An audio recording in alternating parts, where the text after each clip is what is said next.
le combat est terminé. La guerre est terminée. Qui la guerre, quelle est la guerre en fait? Quand on parle de... Quelles sont poursuites? On se combat contre, on combat contre qui? On combat contre qui? Contre qui? Contre l'ennemi. Est-ce que l'ennemi est encore victorieux ou bien vaincu? Il est vaincu par ce que Christ a fait. Il faut qu'on voit ça. Colossiens 2, versets 14 à 16.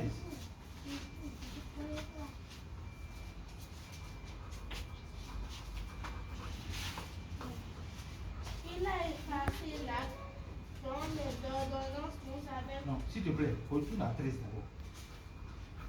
Première chose qu'il a faite. Vous étiez morts par offense et par l'incirconcision de votre chair. Ok, écoutez bien. On y va doucement. On était comment? On était morts. Oui. Vous étiez morts par vos offenses Oui. et par l'incirconcision de votre chair.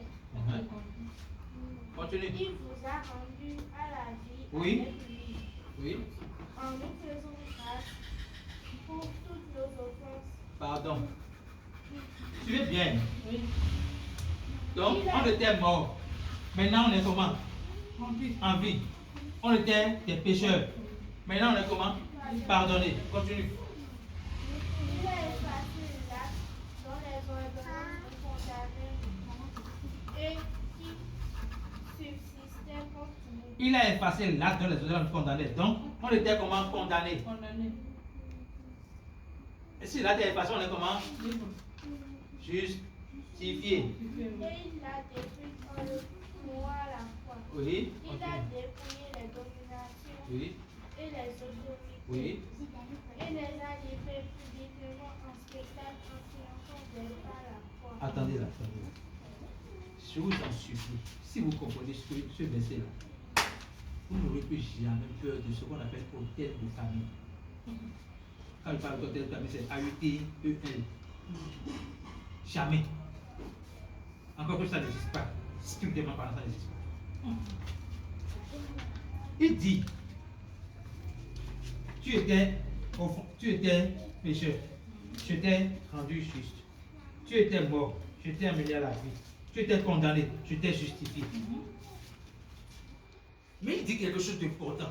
Il a effacé l'acte dont les ordonnances vous condamnent. Je suppose que dans votre famille, il y a des actes et ordonnances qui vous condamnent. Exemple, parce que ça se passe. Exemple,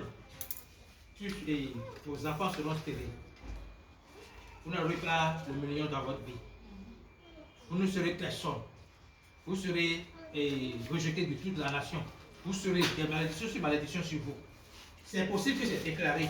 C'est possible que les gens se sont mis nus pour le dire. Ok? Ou maudire votre famille. Mais vous devez comprendre une chose qui est très importante. Je veux que vous voyez ça. C'est dit dans Colossiens 1, verset 12 et 13. Lis-moi ça. On va revenir ici. Ce qu'on était, ce qu'on est maintenant. Lis-moi Colossiens 1, verset 13. 12 et 13. Colossiens 1, pas 2. 1. Rendez grâce au Père Oui. qui vous a rendu capable d'avoir l'héritage des saints dans la lumière. Oui. Qui nous a Livré de la puissance des ténèbres et nous a transporté dans le royaume du Fils de son amour. Alléluia. Donc, rendez grâce au Père qui nous a délivrés de la puissance des ténèbres et nous a transportés dans le royaume du Fils de son amour. Ça veut dire quoi? Avant, on était sous quelle puissance? Des ténèbres. Hein? C'était là où on était avant, non? Et aujourd'hui, on est sous quelle autorité? De Christ. Maintenant, question. Est-ce qu'on est à la fois sous l'autorité du diable et sous le Christ? Non, on ne peut jamais. Quelle est notre position actuelle? En Christ. Qu'est-ce que ça veut dire? Ce verset seul veut dire que nous n'appartenons plus spirituellement parlant, à notre famille biologique. Tu n'appartiens plus spirituellement parlant à ta famille biologique. Oui, tu es né de ton père et de ta mère.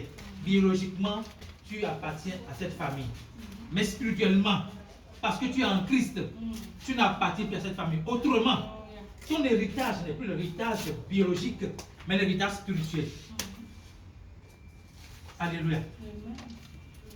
Ton héritage aujourd'hui n'est plus l'héritage biologique.